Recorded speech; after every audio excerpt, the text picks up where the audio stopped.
Today on Kicks Chronicles, we talk life and kicks with KYX Sneakers CEO Jason McKelvey. He tells us how he became involved with the sneaker marketplace and his thoughts on the sneaker culture. We also talk about his most recent pickups and the kicks he wore growing up. And lastly, he tells us what 2 pairs of kicks he would take with him if he was stranded on a desert island. This is KYX Chronicles. Let's roll it, roll it, roll it, roll it. Yes, my people, Big PROZECH back again, and you already know what it is. The Sneaker and Lifestyle Podcast, KYX Chronicles, episode 69. We're here, we're doing it, baby. Another amazing episode ready for you. Guys, we're going to get to Jason Mack in a very quick minute. But first and foremost, I hope you guys are well. Like, I really do. Thank you for everyone that managed to watch/listen. It's always hard to say slash for some reason. But yeah, those people that watch or listened to our most recent episode with E-Man, that was part 2 with E-Man. E-Man's an absolute legend from the Stockroom podcast. If you haven't gone and listened to that or watched that on YouTube, more people need to watch it on YouTube. If you haven't done any of those things, feel free to go and do that and share with your friends. Stop being lazy, stop being stingy. I shouldn't really say that, should I? But I have, and I'm going to keep it in. But yeah, feel free with the podcast. Spread it out. You get me? You don't have to be modest with this podcast. You don't have to worry about the sanctity of the podcast. No gatekeeping around here. Send it out to your friends, and let's get more people listening and involved in the conversation. This week, as I said, I'm talking to the CEO of KYX Sneakers, Jason McKelvey, aka Jason Mack. Now, he isn't your run-of-the-mill sneakerhead now. He's a little bit different. He recently became the CEO of obviously an up-and-coming sneaker marketplace, one that you guys should all be fully aware of, KYX Sneakers. But that's not all the guy does. The guy's also an actor, accomplished actor. You get me? Been in some real things. He's not one of them Amjam Donnies. Like, he's a real deal guy. Credits on IMDb and all that. You get me? Director, legit, full and CrossFit athlete. And he didn't tell me that. I just Googled him and that's what came up. So yeah, he's a different guy, ranked in the country and everything. Like, he's a different kettle of fish. Very, very cool guy.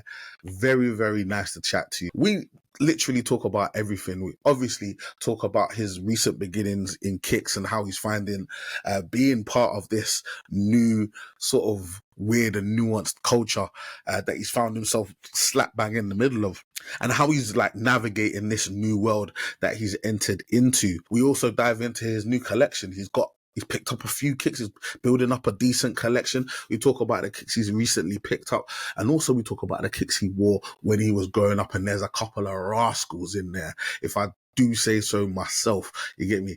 Some of these shoes were ironic. I'm just going to put it like that. He was bantering with some of the shoes he was wearing when he was growing up. But yeah, we also get into some quick fires. What 2 pairs of kicks he would take with him if he was stranded on a desert island. And in fact, for probably the first time, people can remind me if I'm wrong, but he actually turned the tables on me and asked me what 2 pairs of kicks I would take if I was stranded on a desert island. And guys, you don't want to miss that out. You don't want to miss that answer. So yeah, make sure to stick around for that. But lastly, he tells us what it really means from his perspective to be a sneakerhead. And it's very, very interesting and refreshing from someone that's recently sort of joined the culture, come into the thing, and to get his sort of fresh perspective is really, really cool. All in all, an amazing guy, very, very cool guy, interesting to talk to, just such a varied past and experience. I'd love to speak to him again. I wish KYX Sneakers nothing but like the best success in everything that they're trying to do. They're like absolutely amazing. And obviously, if you are in America and you're looking for used sneakers, you can, your search, you can end that now, because all you need to do is go over to KYX Sneakers and use their platform, and you'll be absolutely fine. They've got a rating system for their kicks, so you'll be absolutely fine. You select the best rated kicks and you know what you're doing. You get me, man? And that's a free plug, man. I didn't even charge them for that. You get me? I just charged them for the interview. Jokes. Yeah, before we get into that, guys, make sure to like, comment, subscribe, rate, review. 5 stars only. I say it on the pod, but I'm very, very motivated to only get 5 stars. And even if you dislike the pod intensely, give me 5 stars and tell me in the comments why you dislike it. I'm fine with that. But the 5 stars are non-negotiable. I just want us to be clear. With the 5 stars. It's non-negotiable. You get me? Also, Kicks Chronicles 100, fast approaching. I believe only 31 episodes left. If my maths is correct. If it's 69, then it's 31. Yeah. 31 episodes and we're at Kicks 100. Let me know in the comments. Let me know by the DM who you think we should get in for Kicks 100, our special guest for a special night. You get me? But with all of that being said, I'm your boy PROZECH. This is Kicks Chronicles, and our guest this week is the CEO of KYX Sneakers, Jason Mack. Enjoy. Yes, my people. Big PROZECH back again, and you already know what it is. We have another illustrious guest in our midst today. We have the CEO. You get me? CEO status. You know, we don't play games. And another transatlantic interview. Your boy can't be held down by these territories, man. I'm out of here. You get me? All the way from LA, we have Jason McKelveen from KYX Sneakers. What are you saying, my bro? What's kicking?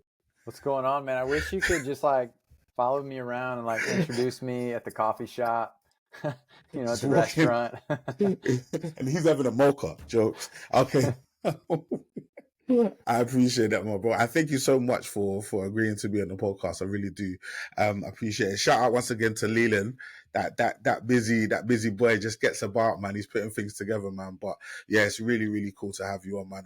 And we'll be interested to hear what you've got going on over at Kicks, man. But before we get into KYX Sneakers, and before we get into all of that goodness, man, we need to take it right back to the beginning, man. So what drew you into the game? What was that shoe? What was that moment? What was that first love? That shoe that sort of brought you into the game? You know what's funny, and we were talking about it before we hopped on, is, and this, I'm gonna be 100% straight up, is I don't know if I ever thought I was cool enough to really get in the sneaker game, right? And so like, and my wife will tell you, she thinks I have awful style, especially when she met me. So I was like, I would see people wearing sneakers, Jordans, whatever, but I'm like, I could never pull that off, right? So I would be like, I had like a pair of New Balance when I was in college. Classic, yeah. And I had like the I had the pair that you just like kick around, you know what I mean? And then there was like another pair. I was like, oh, this colorway, and I would only wear it like on like special occasions, like a date or something like that. You know what I mean? And I think I held on to those for years.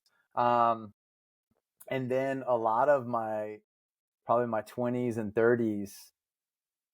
I mean, I had some Air Maxes, right? I was very basic, and then this whole thing with Kicks came about. Now I came in kind of through the back door of sneaker world, in that I knew some guys that were invested in a company, and they brought me along and they said, hey, listen, we want you to like look into this. I come from multiple backgrounds. We'll probably get into it, but it's like I tell people I have many professional lives. I've been the sales director of a microbrewery. I've sold beer. I've been in the entertainment industry as an actor and as a writer director. Jeez. I run some gyms, and so like I have many different kind of industries that I've been involved in, and I'm a pretty good operator and I'm a pretty good manager of teams. So they brought me in to take a look at this business and to say, hey, like we've got a great crew of, investors like Jeff Staple, DJ Ski, like some firms. And I'm like, sweet, right? So massive. Do we think there's a market for used sneakers? Can it be done better? Right? Not just is there a market, because obviously there's a market, but can it be done better? Because right now you've got eBay, you've got Goat Used, you've got Macari or Grailed, and these are all marketplaces. But the challenge of those is you got busted trades, or maybe someone's like, these shoes are brand new, and they come and they're like, they're not brand new. They've been kicked around for like 6 months, and they smell like smoke and all kinds of stuff. And so there's a lot of trust that's just being broken in the market. And so I was brought in to kind of help look at that model and to see if there was something there. And that was really my proper introduction to sneakers. So, and that was really about a year ago. Mm. And so I finally, like, I remember I told you, I was like, look, I'm not cool enough to pull off these shoes, right? So finally, a few months into this year, I got my first pair of Jordan 1s. Come on. And I'm dead serious, right? And they're right here. And so I'm a huge Lakers fan. Yeah, makes sense. But I was like, I kid you not, I'm not cool enough. I can't pull off Jordan 1s. Like, I can't do it. And so I never tried, right? And I was like, I'm a huge Lakers fan, and I like finally pulled the trigger, and I got these, and I put them on, and now I tell everyone this. It's like, it just hits different. It just hits different, right? It's like it does hit different. And so I put them on, and what's funny is I'm like, they're kind of a pain in the ass to put on. You know what I mean?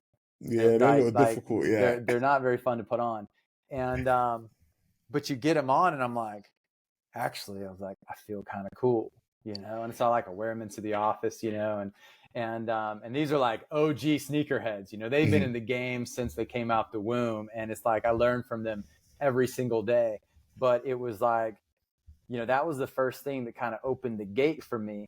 And then from there, a pair that I had my eyes on for like months, and they finally came through. And this is my favorite shoe, is the Jordan 4 Infrared. Interesting. I'm like ruining your whole timeline, because I'm like, forget the No, it's fine. It's fine. But yeah, so it's like, so now I'm all, you know, I have to be choosy what shoes I get, because my wife is like, who are you? And you can't just like have hundreds of pairs of shoes like in your office. So, you know, I have to be a little bit selective with the shoes that I get. Yeah, that tends to come, because I mean, once you open yourself up to that world of sneakers, it's almost like a kid in a candy store. It's like you just want everything, right? And you do need to sort of grow that that little bit of maturity to be able to sort of be a bit more discerning on your picks and stuff. But you're gonna get to that stage and understand sort of what works in terms of silhouette, and then what works in terms of colorways. And then you'll find out like, oh, I'm a Jordan 1 guy, I'm a Jordan 4 guy, I'm a Jordan whatever guy. I was in a bar probably like 6 or 7 months ago, and I see this dude wearing some shoes. He's sitting next to us, and I'm like, and I tell my wife, I was like, I think those are like the coolest shoes I've ever seen. And I ask him, I'm like, hey man, what, like, those shoes are awesome. What are they? And they're just like, they're like trainer 1s, like the old Bo Jackson, like trainer 1s, right? Nice. And they're not hard to get. But it was just so funny, because asking him about his shoes, like, he lit up, you know, like 100%. he was proud of like these shoes that he had, obviously. And that's the thing that draws me in, is I've always been about people. And I think my background, especially in entertainment with acting and directing movies, is you're able to go into worlds that aren't yours, but you go in with no judgment and a clean slate, and you just explore, and you ask a lot of questions, and that allows you to tell stories from different perspectives, even different perspectives than your own.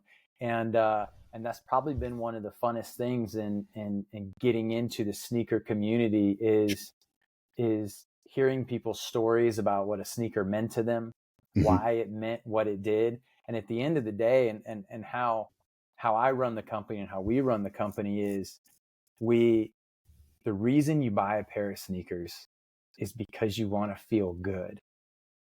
You don't buy them because they make you feel bad. You spend the money on them, your hard-earned money, because when you put them on your feet, you stand different, you walk different. And sneakers are kind of magical, because you can use them to fit in, but you can also use them to stand out while still fitting in at the same time. And I was over at ComplexCon a few weeks ago, and it was awesome, literally watching everyone in the sneakers that they're wearing and what it says about their personality, but just in how at peace and how happy everyone was to be who they were. And I think that's really like at the heart of it, like that's what sneakers are. Like that's why people invest in them. That's why they wear them. At least that's my, you know, my take on it.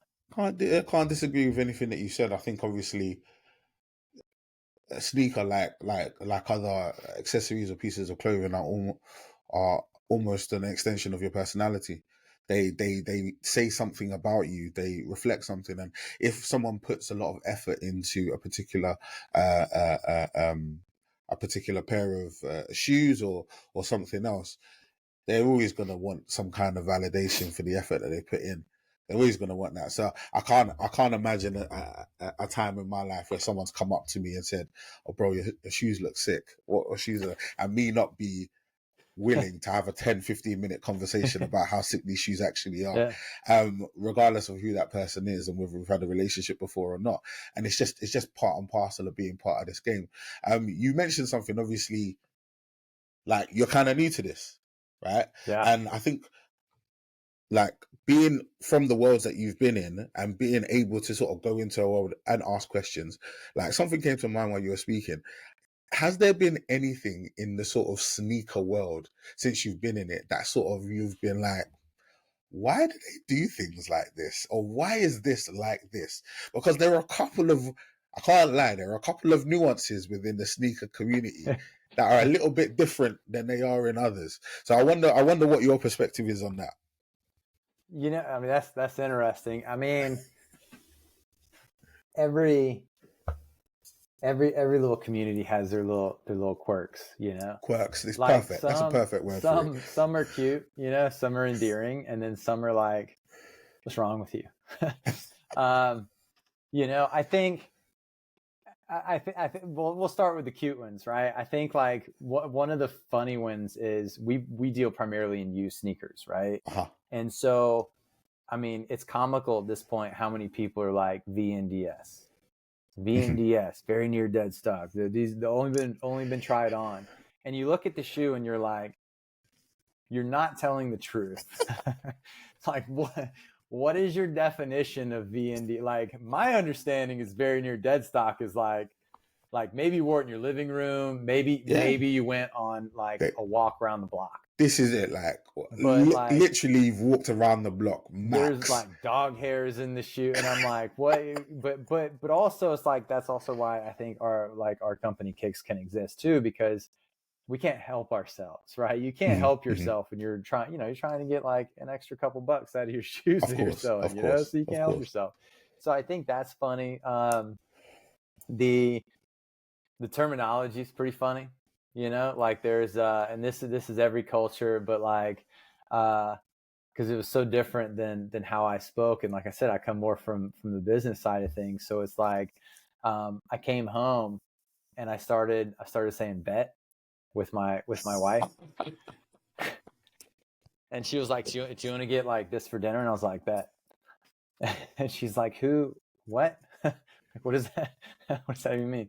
So, there's the terminology aspects of it. And then there's the, which, and I'm excited to talk to you about it more because I was watching one of your episodes with, I'm blanking on his name, but he started Soul, right? Soul Supply, I believe. George Sullivan. Yeah. And there's a business side to sneakers, right? And we're in an interesting time right now as a business, as the sneaker industry as a whole. It obviously boomed over the pandemic, and there was a lot of reasons why. The supply chain, I think also in the US, like, the government's putting money in people's pockets, and we're like, I'm not worried about paying my rent. I'm going to go buy some sneakers. And it's like, this is going to keep coming, right? And so I think all those things kind of led to an inflation in the market, and then people wanting to resell. So you got a lot of casual resellers. And what we're seeing now is, whereas everything was set up perfectly to see the resale market and the sneaker market climb, now everything is set up perfectly to see it collapse. And the thing is, the market's still growing. I think I was looking at a report this morning. I think it's like 2023, it still grew like 2.9 or 3% or something like that, which is good. It's just not the 20-30% that was happening. And so it's interesting to see those resellers and what's going to happen with the sneaker. I'm not worried about the sneaker community because I think people are going to want these forever, right? But it's what happens now that it became mainstream and it became really trendy. Like what happens now as it settles back in, and this happens in every industry, in every business and life cycle. And I think that's like, it's not a darker side of it, but I think it has brought a tinge of negativity to the community because you have like, I mean, already I've loved our time together because you're so positive and you're so welcoming. And what we want is we want more people to want sneakers. Of course. Who cares if it's dunks? Who cares? Like, it doesn't matter, right? Like, what we want is we want people to hold a shoe and be like, this makes me feel different when I put it on, right? And to have someone light up when you ask them about their shoe. Like, we want more people to be involved in this, and we want the pie to grow. And it's tough because sometimes it feels like there's a little group that's like, well, I don't want anyone else to know about this little pie because it's my special pie. And it's like, no, like there's an evolution, like it has to happen or else it will die. 100%. Yeah.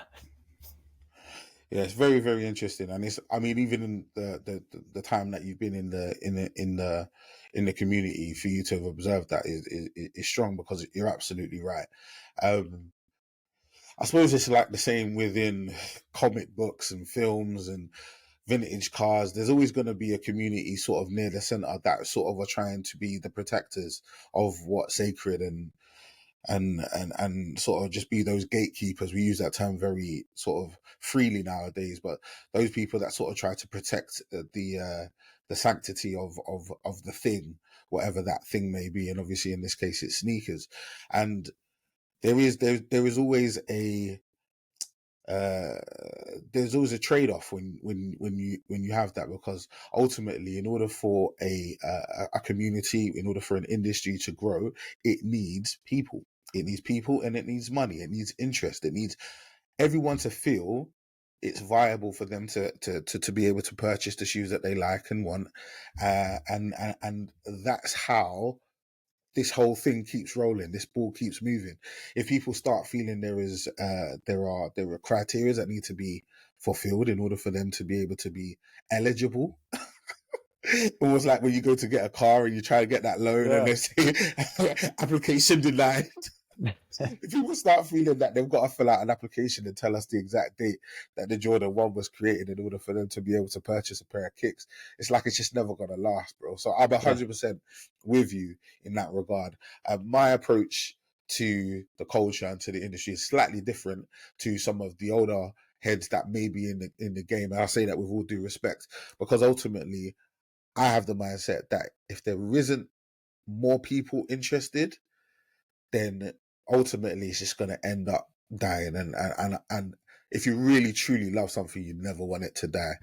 With that being said, let's kind of shift gears a little bit, and let me ask you about sort of your background in terms of like where you grew up and what you were into as a kid. Because I watched a podcast previously, and you kind of alluded to it as well. Like, kind of lived a million lifetimes almost in one. But you were a bit of a collegiate athlete as well, from what I've heard. So talk to me about where you grew up, what was happening when you were growing up, and were there any shoes that sort of like stuck out to you? Because if you're playing sport, you got to be putting on some kicks, right? Well, so I was a tennis player. So tennis players aren't known, especially back in the day, for the kicks. Bro, it's changing now. Bro, the game's changed. But do you realize, like, let me put you on a little bit. In terms of tennis, some elite silhouettes are tennis shoes. So one of the other names that I go by, which when I was acting and directing, is Jason Mack, right? So obviously there's John McEnroe, Johnny Mack. You had the Mack attacks. Perfect timing. I see those come out, but I'm like, I can't just get the Mack attacks. So I'm like, I'm waiting for these Travis Scott Mack attacks. Are you waiting for the Travis collab? Yeah. And I'm having this internal debate because my wife is like, I will never pay more than retail for a pair of shoes. And I'm sitting over here like, how much will I pay for those? Like, when's my birthday? When's, they're coming out near Christmas. So I grew up playing tennis, and I think Adidas was my tennis shoe. But all I wanted when I was younger, when I was in high school, was to be a professional tennis player. Like, that's where I would go hit serves at 6 a.m. before school started. Like, I was like, I want to be a pro player, like Pete Sampras. Let's go. Oh, so who are your role models? Pete Sampras. Who else in the game? Oh, I mean, Pete Sampras. I mean, I grew up with him as the GOAT. But then there's also, I was trying to, my return game, I was trying to be like Agassi, who's, the opposite of Sampras, right? I guess he had his own shoe as well. Yeah, and it was so fun. Like, Agassi, I mean, he was ahead of his time, like, really. Yeah, he's sick. Yeah, he had a great return game. But his story is fascinating. And then I remember Andy Roddick came out, and Andy Roddick was big Lacoste, right? And so, like, I tried to like emulate my serve after him a little bit, and then Federer. So it was, I appreciate greatness. I appreciate people who are achieving things, and like sports dynasties. Even if I don't really like the team, I'm like, how much can they achieve? It's just impressive to watch. I mean, whether you like LeBron, look, whether you love him or hate him, you have to respect what he's doing at this point. Guys, right? quickly, where do you stand on the GOAT debate? That's, being a Lakers fan, obviously. Well, look, I mean, I became a Lakers fan the night Kobe dropped 81. Come on. Shout out to the Mamba. Yeah, I mean, I didn't really have a sports team. I was in college at the time, and I'm like, this dude dropped 81. Crazy. I'm like, I'm in, right? I'm in, period. And so it was so cool to actually like come to LA and to be able to watch the Lakers now at, I guess it's crypto.com arena, but at the old Staples. But yeah, I mean, there's no question that Kobe holds a very, very special place in my heart. Like, no question. And, LeBron being a Laker, I think it's special. I think what he's doing is special. As far as like the GOAT, I mean, look, no one has changed the game as much as Jordan changed the game. I mean, in so many facets, it's like, look, I wouldn't even be running a sneaker company if it wouldn't have been for Jordan. Yeah, that is true. It's as simple as that, right? And so, I mean, it literally changed the trajectory of sports marketing and commerce. So it's, it's a little bit different perspective, but it's like, what was the impact? The thing about LeBron is he's definitely one of the greatest ever to play the game. There's no question. Mm-hmm. However, he's a freak. Like, like the way he's built, like it's almost, it's not more impressive. Like, to look at what Steph Curry is doing, it's like you kind of look at him and be like, well, I could do that too, right? But like LeBron is like, his size, his athleticism, the way he can move, it's like, it's just one of a generation. Yeah, he's definitely a different guy. I'm obviously, in terms of shoes, being a sneakerhead, like, it's very hard to look past Jordan. But like, if I think about it, and I think if Jordan was playing today and LeBron, and they were both in their prime, who would literally be dominating the game? I can't go past LeBron. I'm sorry, like, I can't see how anybody would be in their peak, how anyone will be able to dominate the way that he's been able to dominate for as long as he's been doing it. Like, my MJ had a little break, and I think MJ's legacy, rightly or wrongly, is it's the balls, it's winning, but it's also the shoes, and it's heavily the shoes, right? The shoes don't work if he doesn't win. That's very, very clear. He wins, right? And everything around him just gets elevated a million percent. He wins and the shoes become iconic. I get that, right? And I don't think it can be compared in terms of that, because I don't think anyone's on Jordan's level in regards to impact on the culture. I think impact on the culture, Jordan stands head and shoulders above everyone else. If you're talking basketball, Yeah. we're just talking basketball. LeBron's a freak, G. He's an absolute freak. Insane. But the thing is, it's an amazing debate. And I think even in the sneaker community, we debate everything. Like, everything's a debate. You was at ComplexCon. We recently had the top 10 from Complex, and that list is completely debatable. So we can stand debating on literally everything. But I wanted to sort of ask you about, like, did you ever have to, when you were a kid, did you ever have to wear, like, off-brand or fake shoes? No, I mean, I don't think I ever had to wear. What was I wearing as a kid? I mean, I was probably rocking New Balances the most. And people love them New Balances, bro. Wait, where are you from? No, I'm from South Carolina. So like South Carolina. It makes a lot of sense, right? I was South Carolina. So you man are definitely right. You're in my mind, you're not New Balance territory. But now I'm hearing it, I'm thinking, you know what, yeah, man, that's America right there, bro. Oh, yeah, like 100%, you know. New Balance is America, man. But I also went through a phase in college where I thought it would be funny to get like some like the senior citizen like Velcro shoes. Jeez. And like literally the ones you get from like Target or Walmart. And I literally I went through a season that one strap over the literally it's like two little Velcro straps, and they were gray, and I wore those and I probably thought I was really cool, you know. Did you get a tube of Bengay with that? A tube of Bengay. Yeah, it comes with a free tube with every purchase. But I wore those like non-ironically for a while, you know. That's the southern thing. But yeah, I went to a school, Wofford College. It's a small liberal arts school. At the time, it was the smallest D1 school in the country. So yeah, I played tennis there. I also, now at this point, and it was all I want to be was a professional tennis player, right? Mm-hmm. Well, here's the savage truth, and this is where like I appreciate athletics and athletes is, you know, probably around 11th grade, so I'm around 17. It's like you realize I'm not good enough. Jeez. It's like it doesn't matter how hard I work and what I give to this. It's not in the cards for me. And that's and right. And it's like, and this is what I had focused. Like I didn't go party. I didn't do I just want tennis. I lived at the tennis shop. I lived at the courts. All I did was read Tennis Magazine. Like I played tournaments year round. It's all I wanted. And then there's that realization where it's like, you can be a dreamer as much as you can, but it's like, and I think there's a, you know, it's hard with athletics. And that's why I'm always like, look, if somebody doesn't want to retire yet, don't make them retire, right? Let them go until they want.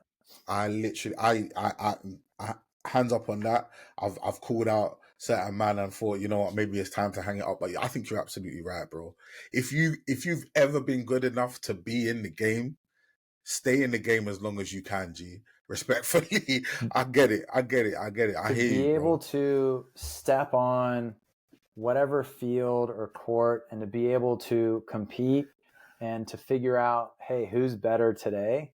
I mean, it's so pure. Like it's, and I still have that. I mean, I'm thankful I'm mellowing out a little bit, but yeah, that's a sobering realization. And so I go to college and I walk onto the tennis team, but I tear my ACL my freshman year. Gee. Playing pickup game of basketball. So the tennis coach was not very happy about that.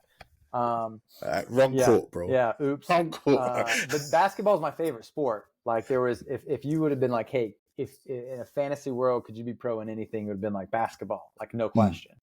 And like just when you step into on a basketball court, like the smell, the sound of the ball bouncing. I mean, it's just like the buzzer at the YMCA. These are just like, I don't think no matter how old I get, whenever I hear those things, even going to a Lakers game and I hear that buzzer, it's like there's a purity to it, you know, and it takes me back. But so I played tennis. I ran track in college. I did cross country, I think, for a season. And then randomly enough, and I keep forgetting about this, is I was on the rifle team for a season. Bro, he's just busting them guns. And I didn't even know. I was like, I'm not even like you know, I was like rifle team. I think I was taking a year off from tennis. I tore my ACL and I was like, I don't know, man. Like, but I still want to compete. So I did track. And then somebody was like, there's a rifle range on campus. And I'm like, where? And it's like underneath like the maintenance shed, you know? So I'm like, I want to Jeez. check it out. Like, can I just go shoot for fun one day? It's like, you know, weird. And so you know, they signed me up for the rifle team. They gave me a sweater. And so I did that for a season. I wasn't exceptionally good at it. I did javelin. For a meet. Let me tell you a story about javelin. Come on.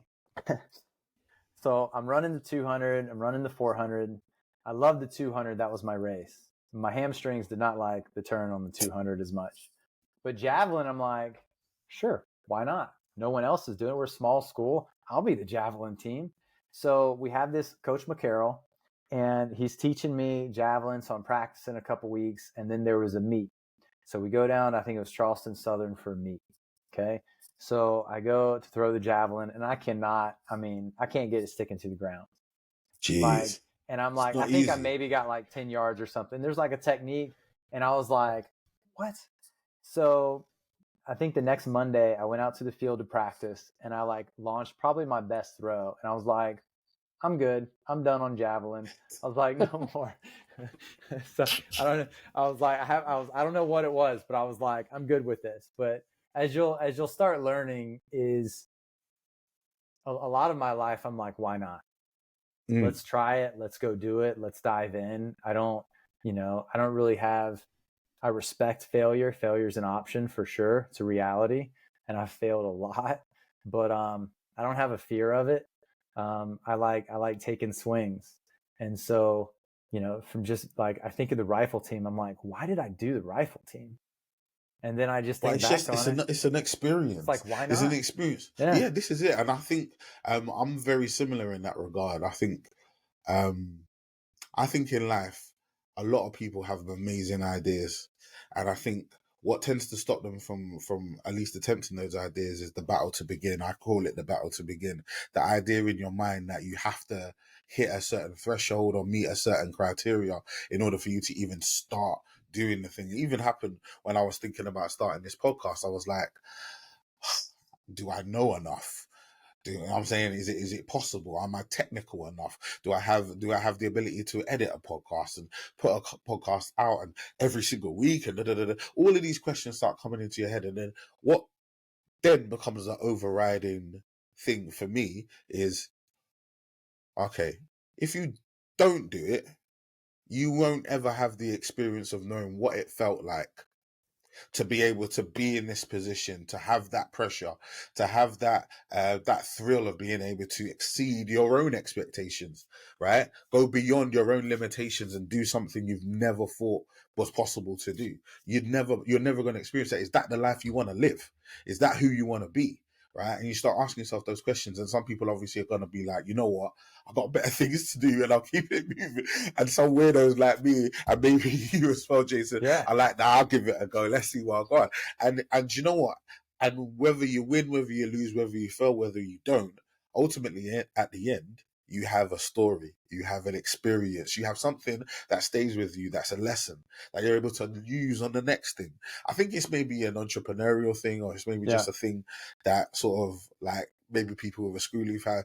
Oh, it's definitely. just one of those There's definitely things. like a screw loose in here somewhere. Yeah, that's definitely but something listen, a little. You too, because, and props to you, you're part of the 1%.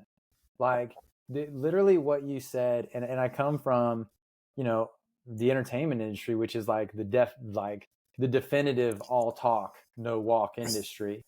And it's like, to do a podcast, most people want to do a podcast because they saw someone that was successful, and they saw them doing their 100th episode, and they had like these and they're like, man, they're making like a living and they're getting to talk to all these cool people and they have access and it's like, well, yeah, but there was also a time when they said, when you said, I don't know if I can do any of this, but we live in the wonderful age of the internet. And it's like, if you can't teach yourself something, then I can't help you. Right.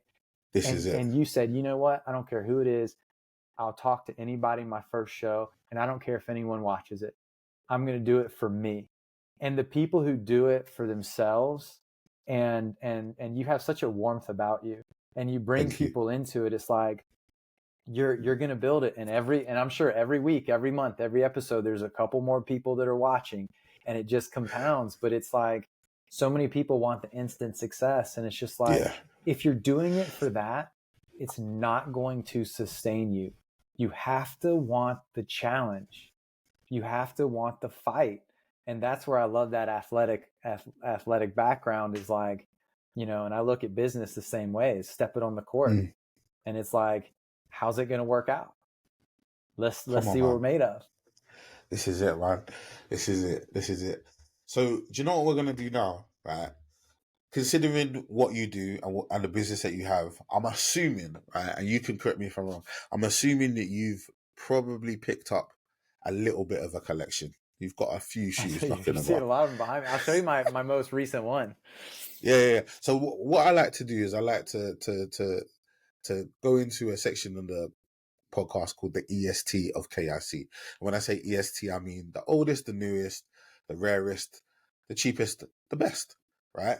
Okay. So we'll sort of just go through it, and if you have something, we'll look at it. If you don't, we'll move on. We'll look at something else, right? So, like, in terms of like the oldest shoe, I'm thinking that the oldest shoe that you have might have been that Jordan 1, but maybe I'm wrong. What is the oldest shoe in your collection? Now, when you mean oldest, like literally oldest that I've owned? Yeah, how long? Yeah, do you know what? That's actually right. How long you've owned it for? Okay. I mean, sneakers, like obviously I own shoes that are... No, I'm not talking shoes. Sneakers. I'm talking, but I'm not talking hype as well. I'm just talking that shoe. I'm just talking a shoe. These were my first... Well, that's not true. The trainer ones. The trainer ones, emerald green, I think. Come on. I think. I got those... Or was the Lakers first? Okay, because the thing with these is like, my wife makes fun of me too, because, and you'll understand, I know you do, is she's like, why don't you wear them? And I'm like, I can only wear them for like important games. Special occasions. Yeah. She's like in June, she's like, or like August, why don't you wear them? And I'm like, what? It's not the season. For what? Like, I can't, what are you talking about? I can't wear them. Like, these are in excellent condition. So I think it may be those. But I think the kicking around ones are probably my trainer ones. I respect that. Yeah. What's the newest shoe into your rotation? This one's the one I've been rocking. So I landed the tight boosts on the drop. Respect. Well played, man. That's a decent shoe. I was really excited about it because my wife is also ingrained in me, only buy something that you love. Right. So and I agree with that wholeheartedly. And so it's like, you know, not trying to just get something, but I was like, look, I like these. I never got like Panda Dunks or anything, but I was like, I like that there's a story behind these. Also, I really like the SB look. Like I like the puffy tongue. And I remember, I got them. I set an alarm. I was working out early that morning. So I got done with my workout and I got on there. And I was like, am I going to get it? And I got it. And I'm like walking in the office. I'm like, I got him. And they were like, what? It was like the Wolf of Wall Street. We did it. Yeah. And they were, and I don't know if they were happy for me, if they're a little bit like, you know, like I haven't hit a drop in like. Sometimes it's like that, man. To be honest, yeah. I mean, did you get them via sneakers? What's that? But did you get them via the sneakers app, or was it another? So yeah, sneakers is notoriously bad in terms of like handing out L's. Well, yeah. Well, what they're doing is they're giving me a win because they're like, look, this guy hasn't like, you know, like these other guys are trying to get dropped every weekend. I'm like, this is it. This is it. Do you know what I was gonna say? It's like a junkie a little bit. Yeah. Where they give you that little one for free just to get you hooked. Oh, and I'm on there and I'm like, because Jordan feeding. I love Jordan 4s, and they were doing the craft like a week later, and I was like, oh, maybe I'll get these. And I'm like, wait, I was like, you know what? They're not going to sell out. I can get them when I want. So I was like, I This got to is it. cool it. If I start getting too many boxes in, my wife's going to be like, hey, dude, cut it out. But it was really cool too, a sneaker moment. So I got those literally the day before they arrived, the day before Complex Con. And so I'm like, I'm totally wearing these Complex Con. And so I wear them, and I like literally I'm walking around the corner there, and me and this guy like kind of bump on accident, and we both look at each other's shoes. He's wearing them, I'm wearing. We're like, oh, nice shoes, man. Like we know, like we both won, you know. That's very cool, man. That's very cool. That's an interesting segue. You know, like some sneakerheads, some sneaker enthusiasts have an issue wearing the same shoes as people around them. So it's almost like if something just drops. So like in your instance with the Tight Booth, right? That drops yesterday and I get mine the next day or the day after, right? Some people will purposely not wear that shoe because they know other people are going to be wearing that shoe because it's the flavor of the month. Like, what do you think about stuff like that? Like, that is definitely... You know what's funny is we had a guy in the office, I think he got, what was it? Was it the Jordan 3s that released the white cement earlier this year? Yeah. And so he landed it, he got it, he waited in line, he got it. And I was like, oh man, you didn't wear them today? And he was like, no, I'm going to put them in the closet. I'm going to wait until they kind of cool down. And I understand it. I totally understand it. And that's where it's like, you want to have something like, that's like yours, you know? Yeah. But, I don't know, man. It's, you know, it kind of comes back to, it's like, whatever makes you feel good. Bro, you know? just Whatever do makes you you. feel good. You know what's so funny? Like, even the terminology cool down, it's actually funny because, like, we think that they're heat, right? And we think, no, the streets are too hot. Every Tom, Dick, and Harry and every, like, guy that thinks they're a sneakerhead are going to be out wearing this shoe. So, you know what? Let me just separate myself. You get me? And let me just let these jokers mess around and start wearing these kicks and I'm gonna hold my back sort of thing. I don't believe in that personally. I think just wear your kicks, enjoy your life and just be you, bro. But if that is you, also wear your kicks, enjoy your life and That's do your right, thing man. as well, man. It's all good, but you man. know what? I'll share one because I've gotten some slack. So these right here, I think these are what? Jordan 33 NRGs, right? Travis Scott. Wow, the forgotten Travis Scott. Yes, they are. So what's funny is I really like them, right? And you're laughing, right? You know, probably laughing at me. It's fine. But I love like we were doing a live network show one day, and I saw these, and I was like, oh, dude, I really like this. Like what? Like I like green. I like this green a lot. I like these colors. They're very earthy, and I'm like, I want those shoes. So but like it's in like an active bid. So I'm like, oh man. So I like log in, you know, I log into the app, just like my own little account, and I'm like bidding on the shoes. And well, obviously I won the shoes. And what's funny is, What'd you get them for? probably like 110. Jeez, bro. Like That might be 110 too much, bro. I'm being real. See, I like them, right? See, you know what? I thought remember I said you were warm and welcoming. Bro, come on. But what's funny is like, here's the thing is like, and I'm like, and I told like Jared, our photographer, I'm like, dude, I really like this.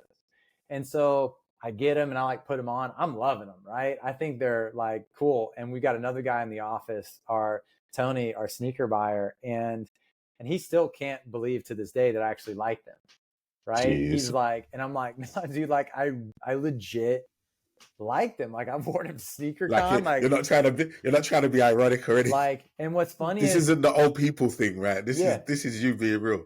Yeah, it's like, you know, it's like the Velcros. Like I thought it was cool, but like these are funny because then I was like, they're like my first pair of Travis Scott, and so, and I just love the details that he puts into most of his shoes. Like it's just like there's intention, and it's, you know, it's really cool to see. So I look up, like I got to know like what did I score here. So I'm looking up like the list of Travis Scott sneakers, and literally like these are like the end of the list, right? Like they're like, I remember they said he was like, the only people that are going to be wearing these sneakers are like Montrezl Harrell, you know, like and I'm like, I like them. Like they match my colors, but also they're really comfortable.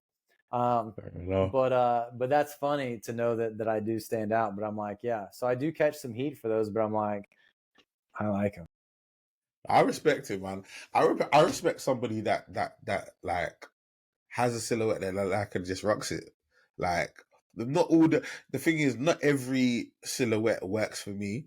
Like I think just like in terms of like what I like or what I find to be aesthetically pleasing. And but some do work for others, and I'm not hating, man. I'm not hating. It's just so funny, yeah, right? That like when you think about someone like a Travis Scott, a Jordan 33 just doesn't come into the mind when it when you're thinking of the pantheon of and that legacy of silhouettes that he's worked on and that he's brought into the world, like, and just killer after killer. The 33 just doesn't do it. But that being said, man, I'm happy for you. And do you know, I learned this from another American when they say, I love that for you. I love that for you. Well, you know what? Here's the thing. There's two things to it, right? So I got two things to say about it. One is like I think it's cool. I think we should forget about the idea of perfection, right? Come on. Like we think about Jordan and what he achieved, but like everyone killed him when he came back to play for the Wizards. They're like, you ruined your legacy. You ruined your legacy. And it's like, did he? He didn't. No. Right? No. He was being, in my opinion, for whatever reason, whether it was whatever his reasons were, he felt physically capable of coming back. He wanted to see how he's stacked up. I've never talked to him. I don't know his reasoning, right? But like he had reasons to come back and he could. And he did. And he did it for, I don't believe he did it for anyone else because I don't believe anyone else would have told him to do it. He did it for himself. And, you know, and I think like, and then when you look at like Travis Scott, it's like the third, like, why did he pick that shoe? Hey, who knows? Maybe Nike was trying to make it a hit. I have no idea, but who knows what he learned from designing that sneaker that he took to something else, true. Right? So there's that experience. True. And then the second thing is Joe Banks, who heads up our cleaning department. He'll say to people on live shows, sometimes he'll show a shoe and someone will be like, nah, that shoe's like a brick. And he's like, hey, it may not be for everyone, but it's going to be for someone. That's it. Right? It's true, man. It's true. Yeah, man. Shout out to Joe Banks, man. He ain't lying, man. It may not be for everyone, but it's going to be for somebody. You know what I'm saying? Like, somebody's going to like that shoe. When you come over to LA, when you come over to LA and we go have a drink or tea or coffee or whatever, I'm wearing my 33. Please do. Please, I'm going to hold that. I'm going to hold you to that. We'll throw up a picture on Instagram when we do that. Yeah, we'll do that one, definitely. Can I ask you, I mean, because you did mention it in regards to sort of directing film. Have you directed anything sort of we would potentially know? Yeah, so the two, as an actor, I was in a bunch of more like TV shows like Vampire Diaries and like Castle and I think an NCIS along the way. But come on. Yeah. But directing wise, so I've done two features. The first one I did with Tobin Bell, who, are you familiar with like the Saw franchise, right? Yes. Yeah. So he was the lead. It was actually me and him. Randomly enough, I don't know if it can tilt up there, but there's the movie poster, right? Oh, snap. A Father's Legacy. Interesting. Father's Legacy, Tobin Bell, Jason Mack. And we shot this for a shoestring budget. And we did this, we shot it 2000, maybe 17. So it was based on my father passed away unexpectedly years ago. And I'm sorry to hear that. Thank you. And part of that process, looking back on it now, part of that grieving process was putting my thoughts of fatherhood and what that relationship, that father-son relationship meant to me. I put it into a story, and, you know, and the entertainment business is hard. As an actor, you just wait around and you just wait for somebody, maybe I'll have an opportunity. Right.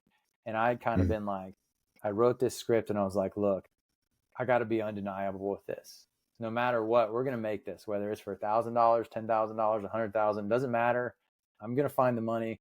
I wrote it for locations that were actually my family's property in South Carolina. And so I started kind of shopping this script around, and Tobin expressed interest in it. And I remember it was the most Hollywood thing. I went and met with Tobin at some cafe on the overlooking the Pacific Ocean in Santa Monica. And we're talking about this story. And really what it was him deciding if he was going to trust me for 2 to 3 weeks for very little money to come and tell this story, and that I was going to be able to handle it, not just as a director, but acting alongside him, which he had never done before. And ultimately he was in, and he is such a craftsman. I mean, he's a brilliant actor, brilliant. And he showed up.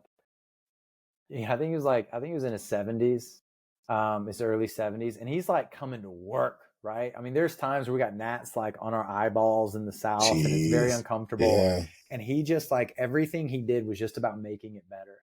And I think so highly of him as a human, as a performer. I mean, just an amazing experience. And that movie, I think it's at least on Amazon over in the UK. Or it's wherever you can buy digital movies. I'm sure it's there. But yeah, so that movie came out in 2020. We actually had a little theatrical release, which was really cool. That's very cool. So what happens in terms of Kicks when you're sort of going away and doing these projects? Obviously, you've got a team that sort of helps to manage things as well. But does it ever require you to sort of while you're framing a shot, thinking I need to speak to one of these guys about getting these shoes clean or something like that? We haven't had that yet, and part of taking on what I've learned, I've learned so much this year about myself. And when this Kicks opportunity came up, it was it takes up. I mean, I spend a lot of hours a week. I mean, I'm probably putting in at least 60 hours a week. And so I knew when I took this on in January that there was going to be no movie that was going to be made this year, right? I'm not going to be able to escape. Fortunately, we were already in post, so it's I'll come home at 8, 9 o'clock at night and I'm reviewing color and special effects. And so whatever. But it was, and there was some hesitation on my part, right? I was like, what if look, I feel like I was born to tell stories.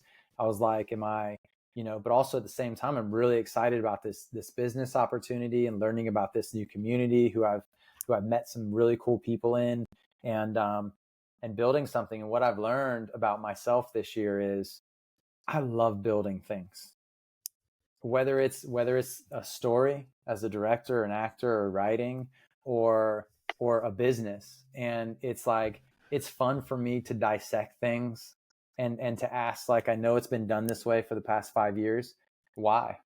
Is it because it's the best way to do it, or is it because it's an imitation game? Right. And so I love kind of taking things apart and really questioning and figuring out the best way to do it.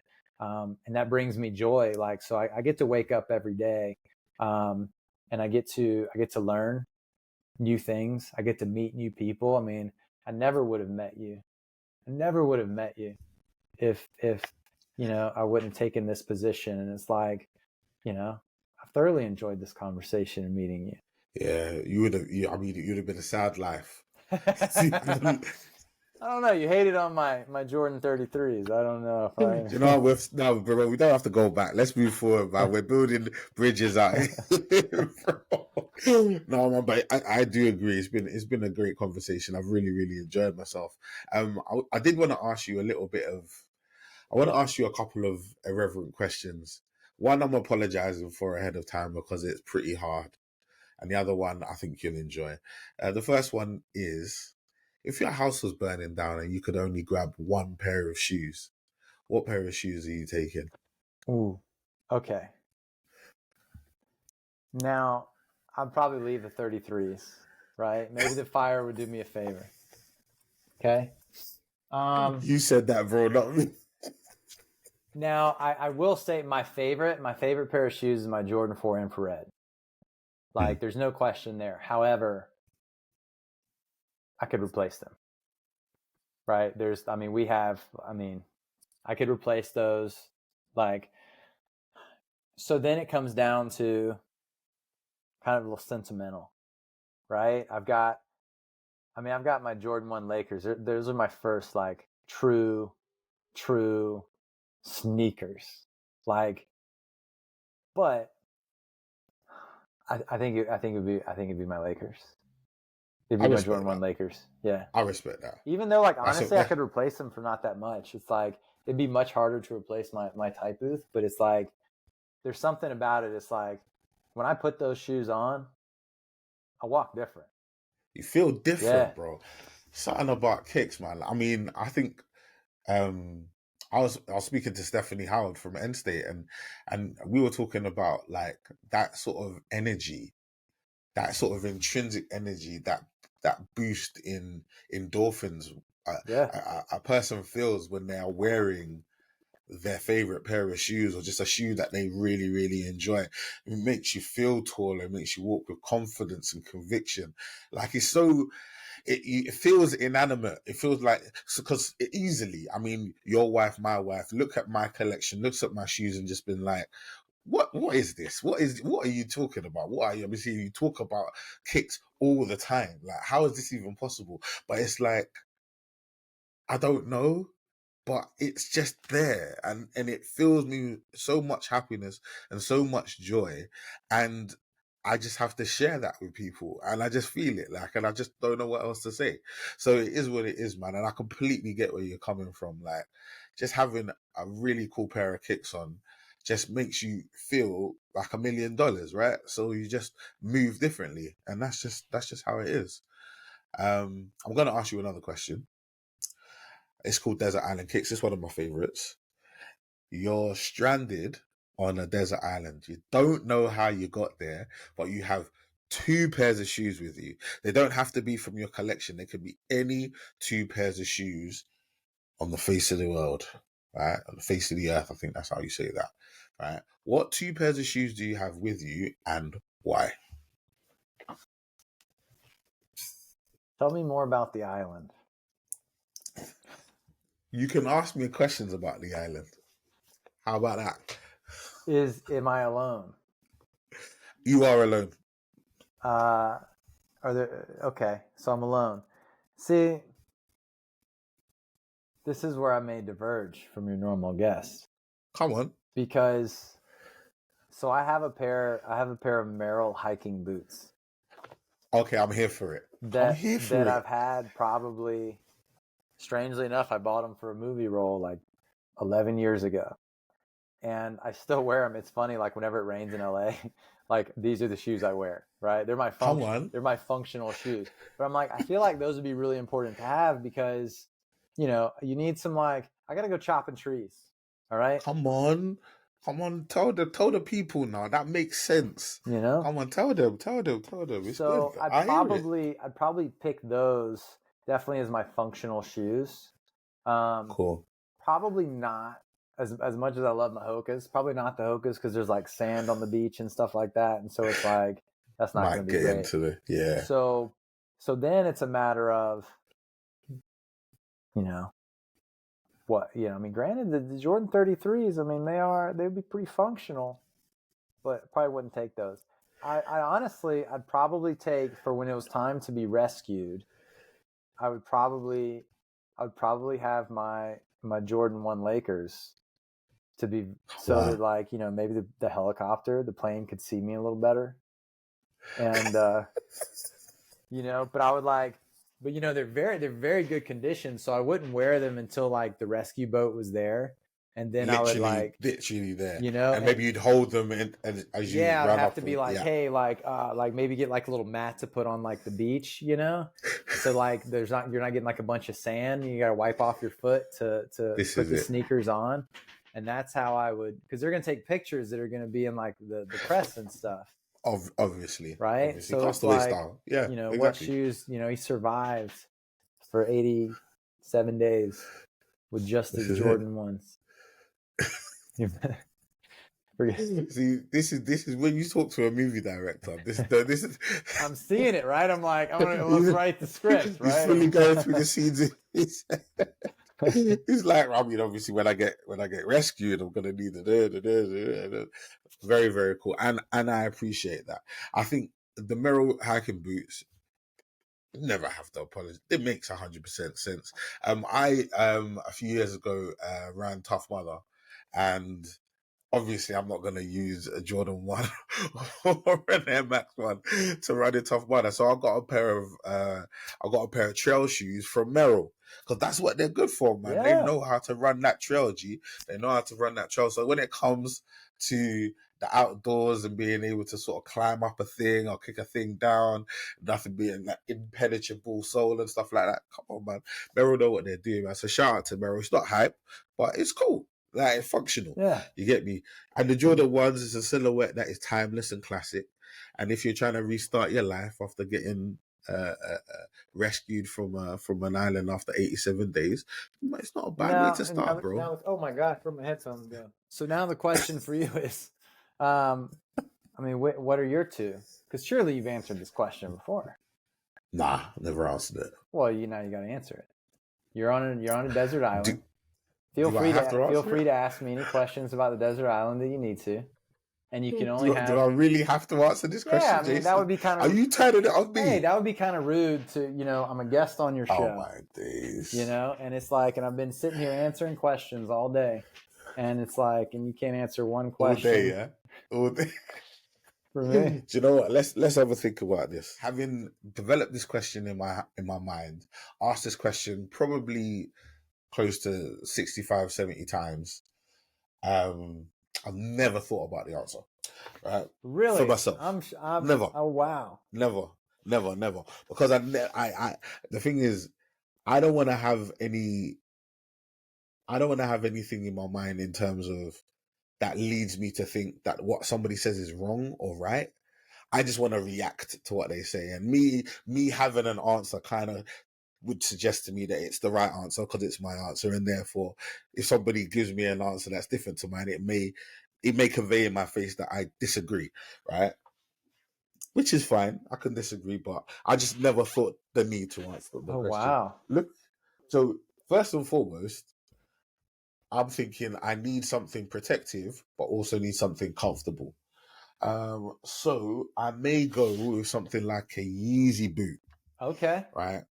Not like one of the avant-garde sort of like Paris Fashion Week boots. I'm talking more of the hiking style mountain boots. But like it's because it's Yeezy, it's definitely gonna have a style and a flow to it. Yet it's gonna be comfortable and it's gonna be fairly protective. So that would cover me. It'd probably be in a sort of a darker brown, definitely in that sort of tonal family. And then so I've got my Yeezy covered, and then because I think personally if I was gonna restart my life similar to yourself and to Tom Hanks in Castaway, if I'm gonna restart my life and get rescued, I wanna restart it with what's that? So I'm gonna restart it with the Jordan 1 in the Chicago. That's how I'm gonna start. That's how I'm gonna get back to civilization. They're gonna see me rocking these bad boys. That's what I'm talking about. Right. Which pair of shoes would you wear to the Tiki Hut? To the Tiki Hut. So these shoes, similar to yourself, and I agree with where your mind was at when you were saying it. I'm not wearing these on the island. I'm not wearing them on the island. Yeah. You get me? These will be in this particular box, in this same box. Shout out to Sneak Supply. It'll be in this same box on the island at the Tiki Hut, just behind the bar. and it will literally say on there, break in case of a rescue. Yeah. Are you ready to do some quick fires? Let's do it. Come on, let's do some quick fires.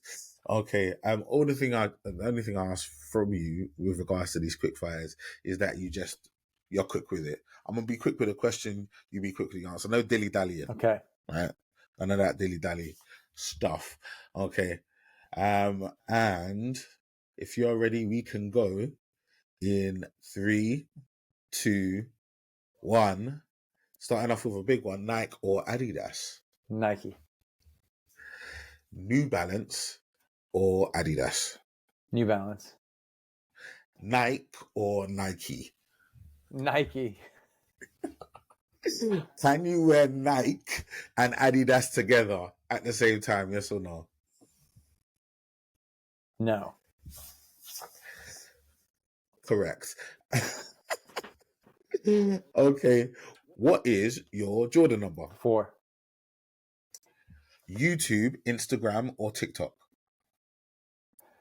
None. I'm not on social media personally. Respect that. Respect it. Respect it. But If I was, because I was, and probably my favorite one was actually Twitter. Okay, I can go with Twitter. I can let you off with Twitter, and I don't class that as a dilly dally, because I'm saying you've made a conscious decision to come off of social media.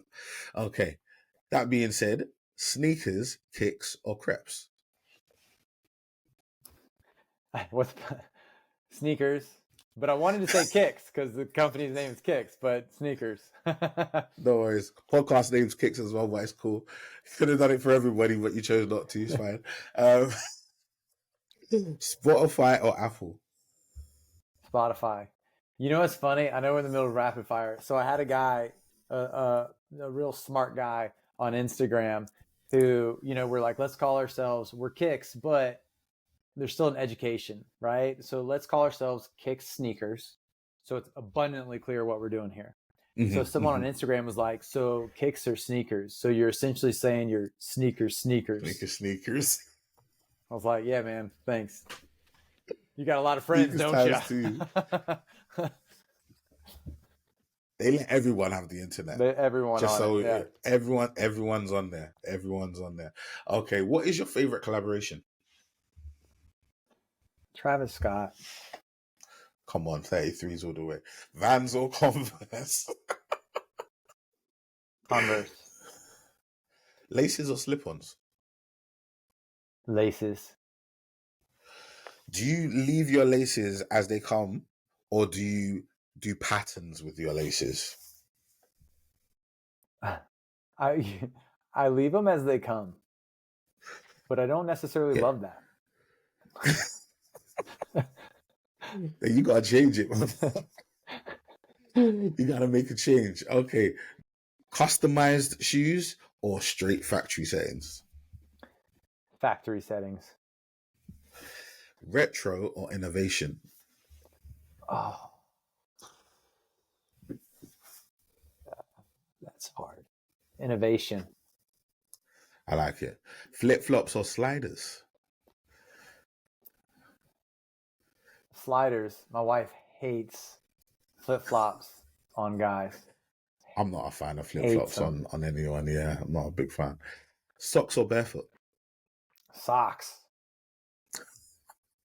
Comfort or style? Hoka. Comfort. Fresh and clean or beaten and battered? Fresh and clean.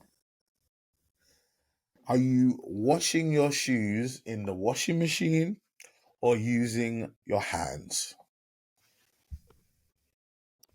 Kicks Premium Sneaker Wipes are a wonderful addition to any cart when you purchase on kicksneakers.com. Shout out to Kicks with the sneaker wipes. Yeah, man. Yeah, that's big. I tried to wash a pair in the washer and it didn't really work out well. So it's definitely a dangerous game you play when you put a shoes in the washing machine. By hand is probably the safest, most general way to go. Definitely. Interesting to get your opinion on this. Lows, mids, or highs?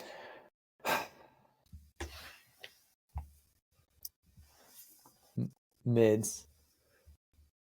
Really? I like that, man. That's a fresh new vibe right there, boy. I don't know if people have told you, but mids get a very bad rap in the game. I mean, I'm happy for you. It's tough. Like, mind you, I don't really have any mids, but it's like maybe it's the idea of them that I like. Starts distancing himself.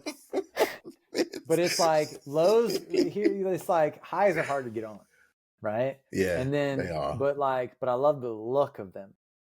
And then lows. I mean, I don't know. Lows are I don't know, tough. I feel like highs are easier to pull off, and I feel like mids would give you the function of being able to get on easy, but like the look of the high. But I mean, after my quick fire was mids, but I'm probably highs aesthetically. Don't tell me that some slight ridicule has caused you to has caused you to change your mind. Well, I mean, I'm like a little baby, I'm like I'm just forming my opinion of this world. It's true. It's true. Don't allow this grizzled this grizzled guy to sully your new view Yeah. of this I sneaker came world in that I we're came living in in. this conversation so happy and so joyous and excited to show off my 33s, and then I left and I just went back to my Velcro Your Velcro senior old man citizen shoes and the shoes with my Bengay. Bengay. Oh my days, man. Oh my days. I'm so sorry, people. I'm so sorry, people. It was not my intention. The last question I'm gonna give you, right, in this section is triple blacks or white on whites.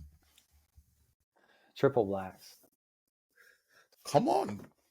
I Come I on. don't I don't I don't I don't I'm not a big all white kind of guy. I mean, also I don't like all blacks, but all whites. I don't know. It just gets like I don't own a lot of white shirts. I don't buy white Mm, shoes. I don't even own white socks. I wear black socks. interesting. So I just white gets dirty too easy. So I usually like pretty muted colors with like a little pop. That's why I like the infrareds. It's like I just have that Mm. little pop. Um, but yeah.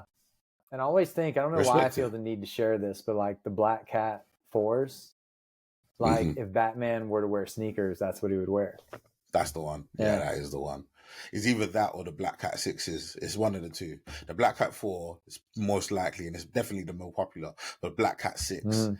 has got a pretty sleek sort of. It kind of looks like You're a boot. right. You're right. I feel like you're I right. There feel is like that it could. sleekness. I look at like, Yeah. I guess it depends on what version of Batman, right? Because like, Do you know what? if you're looking at like the really functional version of Batman, I think it's a 4 Yeah. all the way. But if it's Okay. more like kind of a sleeker, I'm probably 6. Yeah. Yeah. Either way. Either way. Yeah, I mean, it's a dangerous guy. Yeah. Get out of his way because it's black on black, and black on black Yeah. tends to equal some kind of villainous Yeah. activities. So, or vigilante Yeah. activities, There you go. as we probably should say. Awesome, my bro. Well, thank you very much for going through that fairly unscathed. I'm saying I wouldn't say dilly dallies in there, but I mean there was a couple of explanations that took a little bit longer than we probably would have There liked, were but some that's explanations, absolutely a fine. couple stories in there. Yeah, It's yeah. no problem, bro. It's no problem, man. It's your first time round, man. So we give you everyone a little bit of grace. I do want to ask you, have you heard the term sneakerhead, right? And if so, what does it mean to you? Somebody who loves sneakers. I mean, it's as simple as that. It's like, because I did like, what is a sneakerhead? What does it take to become a sneakerhead? And there's two schools, right? There's a school where it's like we don't want to share this with anybody, and you have to like Uh-huh. earn the right to be a sneakerhead. Mm-hmm. And then there's Mm-hmm. the other group where it's like, do you feel good in those shoes that you're wearing? Welcome. You know. Come on. I love that. I love that. I love that. Yeah. That's awesome. That's awesome. And with that being said, Jason McKelveen from KYX Sneakers, or Sneakers, I'm joking. KYX Sneakers. Are you a sneakerhead? Yeah, man. Yeah, for sure. 100%. I gotta be. I I'm gotta be. saying, yeah, man, definitely to be the CEO of a youth sneaker company that sort of like giving people great opportunity and great deals to pick up some of the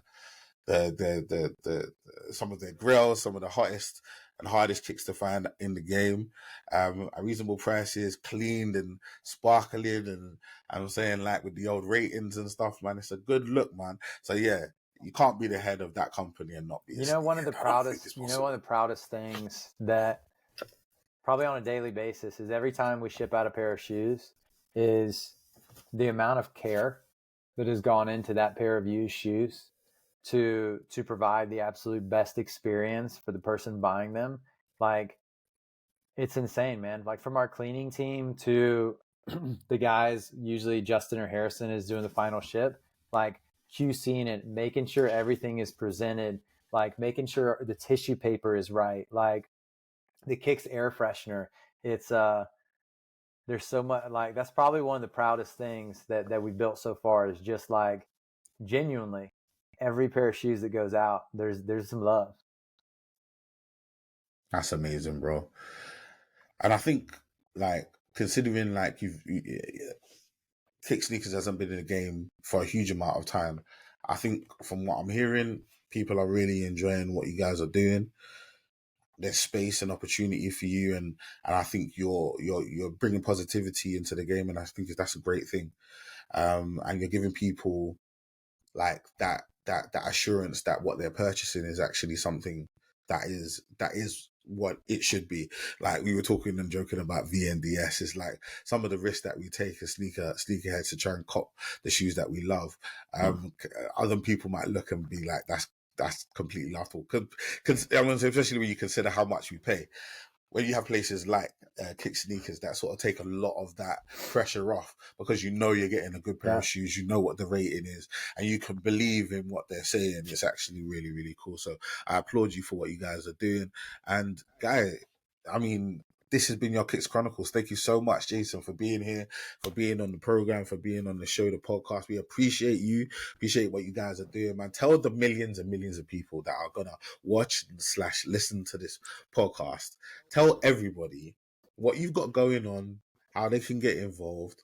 Talk to the people. Yeah, very simple. The first way is go visit our website, kickssneakers.com. That's spelled KYX. And I want you to just look at the selection we have. You can search by rating if you want things that are a little bit newer, if you want things that are a little more used. You can search by prices, but that's the first thing, just to get a feel for us. And then please interact with us on social media at KYX Sneakers. That's on Instagram and all the platforms. We like, one of our goals for 2024 is we want to continue to build our own community and to connect more intimately with all of our folks. So yeah, reach out, say hello. Awesome. I'm following officially KYX Sneakers on Instagram. Guys, make sure to go and light them up. Well, my friend, once again, it's been amazing having you. It's really, really been a pleasure to speak. Over here from the UK, all the way over to LA. It's been an absolute pleasure. Guys, this has been another episode of KYX Chronicles with another illustrious guest. As I said, Jason McKelvey was here from KYX Sneakers doing his thing as only he can. Make sure to like, comment, subscribe. Do all of the things that we need you to do, the things that you know you're meant to do, but some of you don't do it, right? Do all of those things. We need those things. And just so we're clear, I'm only interested in 5-star reviews. Right? I don't want to preach. Only 5 stars for everybody. Only 5 stars. For what I'm saying, I'm not interested in any of these people trying to give me critiques. Only 5-star reviews. You get Hey, the worst is when it's like really good podcast and it's like a 3-star, and you're like, what? Then what is this? What kind of great experience, 4 stars. It's like, well, why not 5? No. I'm saying, like, you know what I'm saying? Like, I'm saying, if you want to say anything, say it in the review of a 5-star, 100%. And that's the only way I'm gonna see it. Trust me. But guys, it's been absolutely amazing. Make sure to stick around. We'll continue to bring you amazing guests. With all of that being said, I'll be your boy PROZECH. It's been Jason McKelvey from KYX Sneakers.